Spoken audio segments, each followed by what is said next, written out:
ជាប្រតិវត្តមាននៅក្នុងអង្គទីជុំគ្នានេះក៏ដូចជាតាមប្រព័ន្ធ Zoom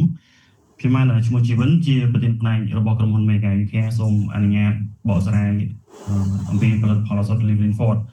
ដែលខ្ញុំជឿថាផលិតផល Living Ford នេះលោកគ្រូបានស្គាល់រួចហើយពីច្រើនហើយនេះគឺជា presentation របស់វាឱសថ Living Ford គឺយើងផ្សំពី Postvatery Choline 300 mg បូកជាមួយនឹងក្រុមវីតាមីន B complex ជាមួយនឹងក្រុមវីតាមីន E ហើយចង់បញ្ជាក់លោកគ្រូថាក្រុមហ៊ុន Mega Care គឺជាក្រុមហ៊ុន global ដែលយើងមានលូកលើប្រទេសជាង30ប្រទេស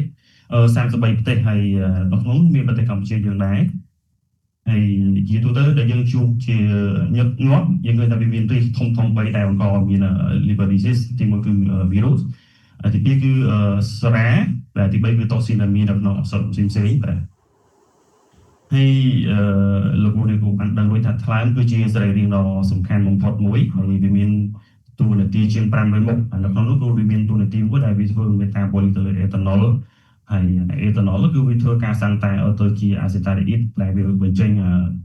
toxin systemic ហើយវាធ្វើឲ្យអ្នកដែលគាត់ហូបស្រាជាប្រចាំហ្នឹងប្រឈមជាមួយនឹង alcoholic liver disease ហើយមួយវិញទៀតវាទៅទប់ស្កាត់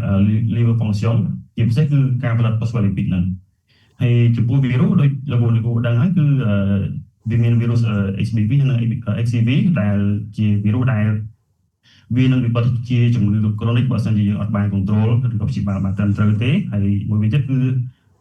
liver damage ឬក៏ liver disease ដែលបណ្ដាលមកពីឱសថផ្សេងៗបាទដូចលោកគ្រូដឹងថាវាផលិតនៅពពួក toxin metabolic វាធ្វើឲ្យពពួក free radical កើនឡើងហើយវាបំផ្លាញទៅលើ liver function មួយចំនួនបាទនេះគឺជា indication របស់ឱសថ Living Ford គឺយើងផ្ដោតទៅលើការព្យាបាលជំងឺ alcoholic liver disease ជំងឺ liver damage ដោយសារគាត់ប្រើប្រាស់ថ្នាំចំនួនហើយមួយវិញទៀតគឺ chronic hepatitis ក៏ដូចជា echoic hepatitis ហើយនេះគឺជា case study របស់យើងមានការសិក្សាមួយទៅលើក្រុមអ្នកជំងឺ101នាក់នៅក្នុងនោះគាត់មាន chronic hepatitis គាត់មាន liver alcoholic liver disease ហើយនឹង fatty liver យើងព្យាបាលគាត់ជាមួយនឹង Living Ford មួយថ្ងៃមួយដងដំក្របរយៈពេល2ខែបាទជាលទ្ធផល marker ពណ៌រៀងgreen ពណ៌ green ហ្នឹងគឺជាលទ្ធផលក្រោយពេលយើងព្យាបាលយើងឃើញថាបន្ទាប់ពីយើងព្យាបាលជាមួយនឹង Living Ford ម្ដង3ក្របរយៈពេល2ខែយើងឃើញថាវាទប់ស្កាត់ទៅលើការវិវត្តជា fibrosis ឬជា cirrhosis គឺមានការកើនឡើងហើយវាទៅកាត់បន្ថយពពួក free radical ហើយវាព្យាបាលទៅលើ fatty liverចុងក្រោយគឺវាទៅ boost ទៅលើអង្គទីអូស៊ីដង់របស់យើងនេះគឺជា case study មួយទៀតដែលយើងធ្វើទៅលើអ្នកជំងឺដែលគាត់មាន hepatitis ដោយសារតែគាត់ហូបស្រាជាប្រចាំគឺមានអ្នកជំងឺ20នាក់នៅក្នុងនេះយើងធ្វើ clinical parameter យើងមើលទៅលើ John Didan យើងមើលទៅលើ difficulty pain ក៏ដូចជាបញ្ហាសតិអារម្មណ៍របស់គាត់ហើយជាមួយនឹងអង្គសូវប៉ាទីរបស់គាត់ហើយ UCB យើងមើលទៅតាម standard របស់យើងមើលទៅលើprotein ឬ robin ទីមកតែក៏ដូចជាការឆែកទៅលើត្រង់សានជាដើមជាលទ្ធផលបើក៏យើងព្យាបាលយើងឃើញថាបញ្ហាស្បែកឡើងលើរបស់គាត់មានការថយចុះ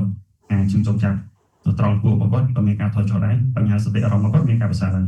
ដល់ហើយយើងឃើញថាទាក់ទងជាមួយនឹងអង្គសូវប៉ាទីអត់មាន effect របស់ឱសថ Living Ford ដល់ព្យាបាលបានទេទាក់ទងជាមួយនឹង biochemistry យើងឃើញថាអាសាតអនឡាញ robin គឺមានការថយចុះព្រោះគាត់សម្គាល់ដែរ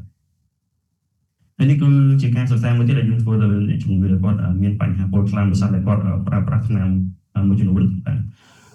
នៅក្នុងការសិក្សានេះយើងបែងចែកអ្នកជំងឺជាពីរក្រុមហើយក្រុមអ្នកជំងឺនេះគាត់មានផ្ទុក HIV គាត់មាន tuberculosis គាត់បែងចែកជាពីរក្រុមដោយក្រុមទី1គាត់ព្យាបាលជាមួយនឹង Living Ford ជាមួយនឹង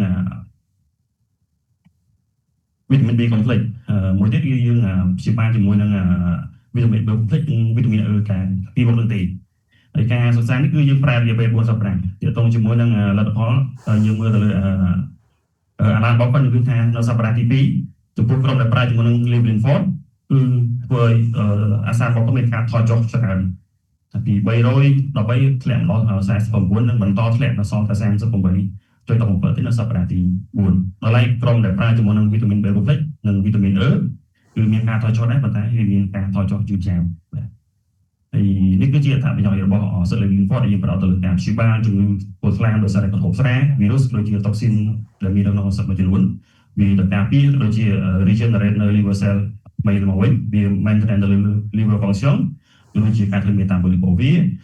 ទប់ស្កាត់ការវិវត្តទៅជា fatty liver វា prevention ទៅលើជំងឺពលខ្លាដោយសារតែប្រហុកស្រាដោយសារវាដូចជា toxin ដែលមាននៅក្នុងឱសថផ្សេងៗទៀតវាជាពិសេសគឺវាទប់ស្កាត់ progressive ដែល normal នៃជំងឺវិវត្តទៅជា fibrosis គឺដូចជា steroid ហើយវាធ្វើឲ្យអ្នកជំងឺត្រង់សាមីណារបស់អ្នកជំងឺត្រឡប់ទៅធម្មតាវិញក្រៅពីhello